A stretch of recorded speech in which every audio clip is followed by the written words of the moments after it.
Dia 2. Desejos guiados pelo cuidado de Deus. A vida interior da mulher é profunda, sensível e, muitas vezes, silenciosa. Há sentimentos que nem sempre são compartilhados, desejos que confundem, emoções que surgem sem aviso e conflitos internos que poucas pessoas percebem.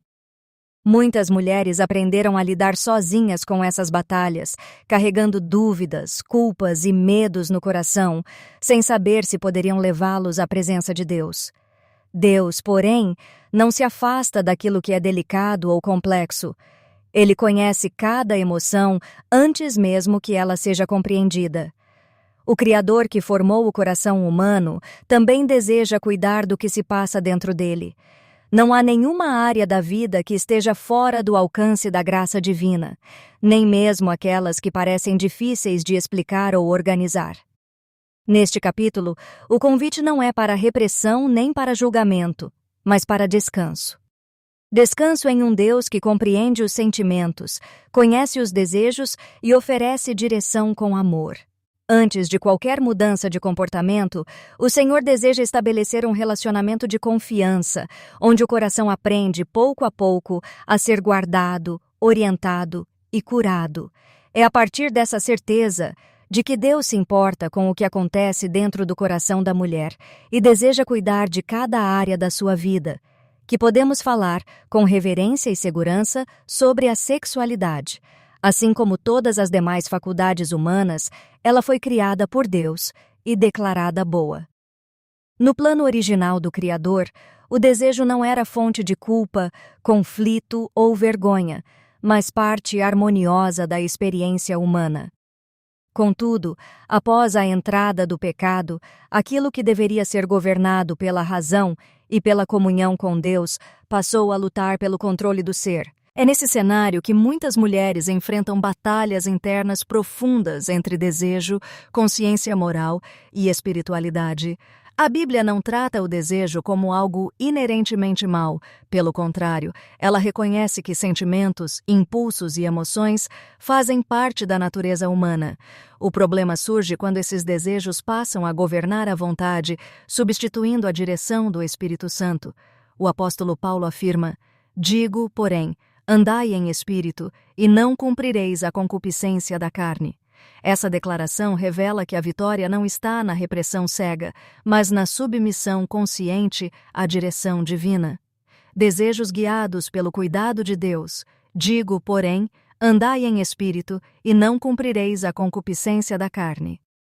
O equilíbrio entre desejo e moralidade começa com a compreensão de que a verdadeira liberdade não consiste em satisfazer todos os impulsos, mas em ter poder, pela graça de Deus, para escolher o que é correto.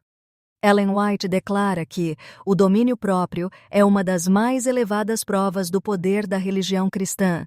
Sem esse domínio, a mente torna-se enfraquecida e o caráter vulnerável. Vivemos em uma cultura marcada pela pressa, pela intensidade das emoções e pela valorização da satisfação imediata. Especialmente no campo da sexualidade, a mulher é constantemente incentivada a ouvir apenas o que sente no momento, como se toda emoção fosse uma verdade segura e todo desejo devesse ser atendido para garantir felicidade e realização pessoal. Mensagens sutis e outras nem tanto. Ensinam que negar um impulso é negar a si mesma e que limites são sinais de repressão ou fraqueza. A palavra de Deus, porém, oferece uma perspectiva mais profunda e protetora.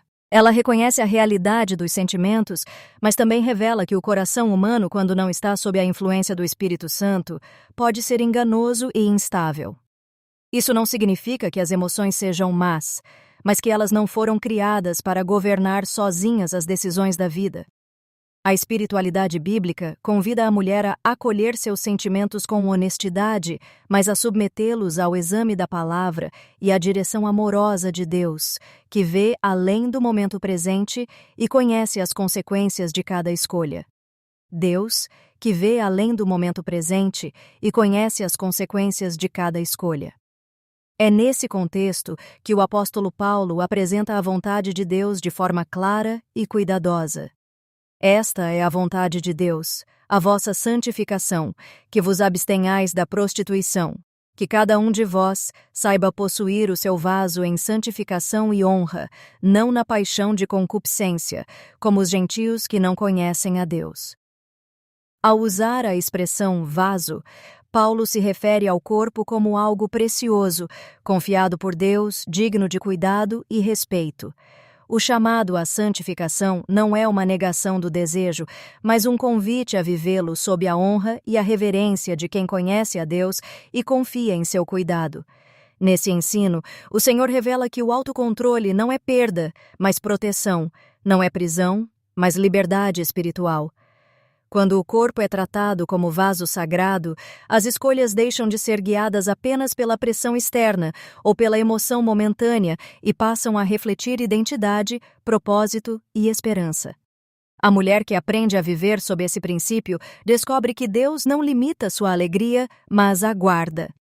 Uma grande advertência o Senhor quer nos dar, que a falta de domínio próprio em um ponto abre a porta para a fraqueza em outros. Quando a mente se habitua a ceder aos impulsos, a capacidade de resistir ao pecado enfraquece. Por isso, a palavra inspirada enfatiza a importância da vigilância, da oração e da disciplina espiritual. O equilíbrio entre desejo e moralidade não é alcançado por esforço humano isolado, mas por uma vida de dependência constante de Cristo. Para muitas mulheres, esse tema é especialmente sensível. Algumas foram ensinadas a associar espiritualidade com repressão extrema, desenvolvendo culpa até mesmo por sentimentos naturais. Outras, por outro lado, foram expostas a uma liberdade distorcida, onde qualquer limite é visto como opressão. A Bíblia apresenta um caminho mais elevado, a santidade alegre, consciente e equilibrada. O fruto do Espírito descrito em Gálatas 5, 22 a 23 inclui o domínio próprio como evidência da presença divina na vida. Esse domínio não elimina o desejo, mas o coloca em seu devido lugar. A mulher guiada pelo Espírito Santo aprende a reconhecer seus sentimentos sem permitir que eles controlem suas decisões. Aprende a esperar, a dizer não quando necessário e a proteger sua vida espiritual com zelo. Provérbios 4, 23 oferece uma orientação prática e profunda. Sobre tudo o que se deve guardar, guarda o teu coração, porque dele procedem as saídas da vida. Guardar o coração envolve proteger pensamentos, conversas, influências, entretenimentos e ambientes que alimentam desejos desordenados. Ellen White enfatiza que aquilo que ocupa a mente molda o caráter. Por isso, a pureza não começa nas ações externas, mas no pensamento. O equilíbrio moral também se reflete na forma como a mulher se relaciona consigo mesma e com os outros. Ela aprende a estabelecer limites claros, a respeitar seu próprio corpo e a exigir respeito. Isso é especialmente importante em um mundo que frequentemente confunde afeto com exploração e desejo com amor. A vitória sobre desejos desordenados não significa ausência de luta. A vida cristã é descrita como um conflito constante. Contudo, Deus promete graça suficiente para cada dia. Cristo conhece nossas fraquezas e que nenhum ser humano é tentado além de sua capacidade quando confia em Deus. Conclusão.